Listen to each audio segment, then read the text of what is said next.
Alright guys, I'm Aubree.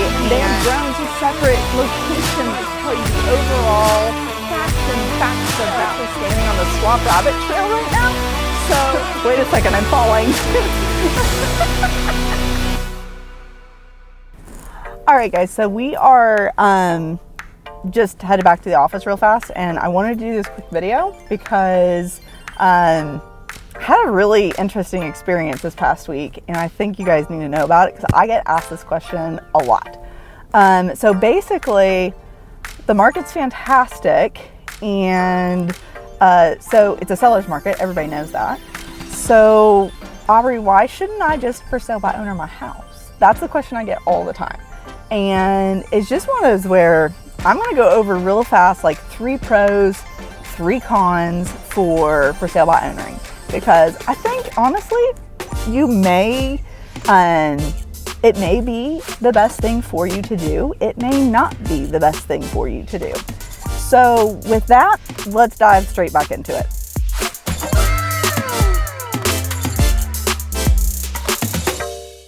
So 3 pros, so the good things about selling your own house.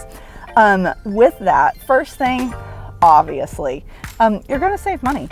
Hiring a realtor is not cheap. I know it's not cheap, but honestly, like, that is something that you're going to keep probably $10,000 to $20,000 in your pocket, and you're going to get that at the closing table.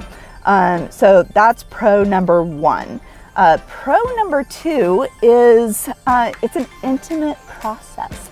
A lot of people that I help like sell their house, and we are like moving them on to their next chapter, they want to know who is going to be living in the house. So they get to know the buyers, they get to tell them all about the neighborhood and so on and so forth if you for sale by owner, because you're going to be directly working with the people that are going to be buying your house. So that's kind of cool, and I think that's something that would give me a lot of confidence, I guess, when selling my house, and it'd be fun.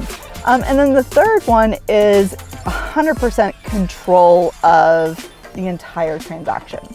So whenever you are putting the house on the market, like, you get to control everything. You control the leads that come in, you control when the showings are, you control who does your closing, you control if you work with a realtor or if you don't work with a realtor. You just have complete control over all of it. You get all of the details. You schedule the inspections, you schedule the closing, you make sure that all of your paperwork is done. And for those that like want that, I would say that's a really good thing. Now, the other side of this coin,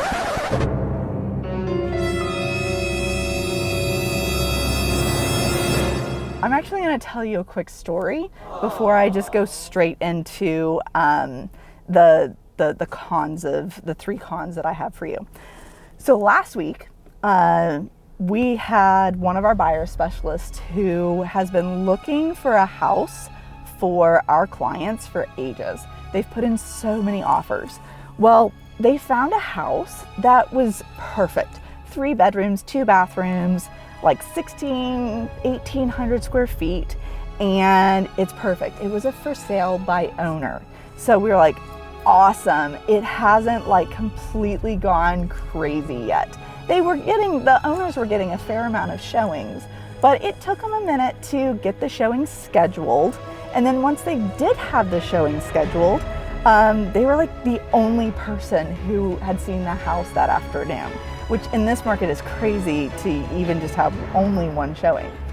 So the long story is that, you know, all of this transpired. They're working with for sale by owner. And so speed this up, they have a contract.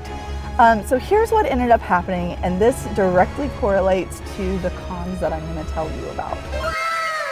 So the first con to actually going and selling your own house, these sellers don't know that I'm getting ready to list a house 3 houses down from them next week. So I had already known the comps for the area, what was going on, everything. And they price their house $100,000 less than what I'm putting their neighbor on the market for next week. That's so much money that they very obviously, they've left on the table. They don't realize that they've left it on the table. So that's my con number one that I'm going to tell you about, is just overall the lack of exposure. So lack of exposure here means that they're not getting the amount of showing requests that they should. They're not getting the people who honestly would pay the market value for that house.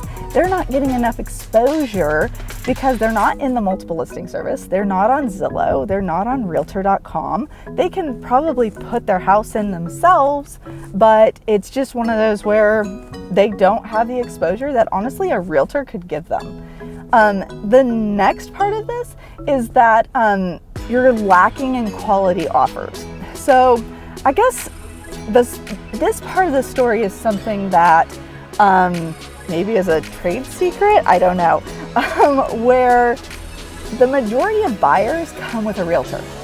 And when a realtor comes and gives you an offer on a home, they're going to know all of the details. They're going to know how to make an offer. They're going to know what that offer needs to look like, and they're going to know what's best to take care of their client, their fiduciary duty. So what's happening then is if you decide to for sale by owner, I guarantee you are going to lack quality offers. And with that means that you're either going to get lowball offers or you're going to get a lack of quality terms. So you might get your price, which is great, and you're saving money on those realtor fees, but the realtor who comes is going to ask you to cover the buyer's agent commission.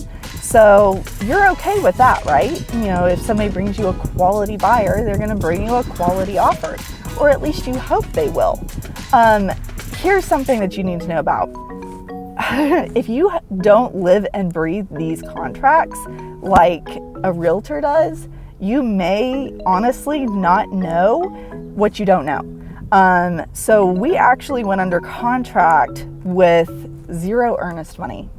And I'll probably do another video at another time explaining just different parts of a contract and what you should pay attention to. Earnest money is good faith money. And basically what this means at this point is these buyers can back out of the contract for whatever reason. So really it's a lack of quality terms, and those things are important in a real estate transaction, and that's something that a realtor is going to make sure that you don't mess up on. Third con, with that, you have to pay for every service. And it's just one of those where you're like, well, Aubree, of course it's a con. I have to pay for the realtor. Well, you don't know that you have to pay for an attorney to go over the contract, hopefully with you. Hopefully you are relying on some sort of professional service to help you read a legal document. You are also having to go, okay, well, you had to pay for your own photography. You had to pay for maybe an interior designer to come out. You had to make sure that, you thought you were doing all of the things you're supposed to be doing. So in the end of things, you actually ended up spending more money. You also may end up having to, let's say the buyer brings a repair request, or asks you to lower the price $10,000 because of what they found on inspections. You may not have to do that. A good, experienced realtor is going to guide you through that. And if anything, they're going to save you money throughout the entire process. And it's really important that you know that, honestly, and this is like con 3A, okay? So maybe 4.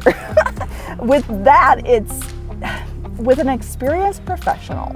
They are going to advise you. They are going to tell you, hey, this is what is in your best interest. This is what the going rate in the market is.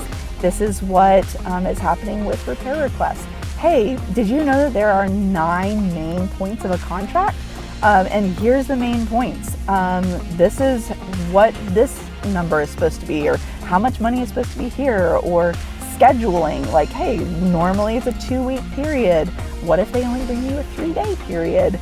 of like inspection times and what's the difference between repairs and a due diligence contract or even an as-is contract. How long does it normally take for a finance deal to close? There's just so many things that I can point out that honestly, having an experienced realtor is, one, they're going to make you more money. Two, they're going to look out for you and your best interests. And then finally, like, they're honestly, at the end of the day, they're going to end up saving you money. So in this market, like, I've sat with people and told them, you know what, it makes sense for you to sell by owner right now because of how everything pans out with their equity. Maybe they can't necessarily afford me very well. They need to make more money. I've told people that before, and I'm okay with that.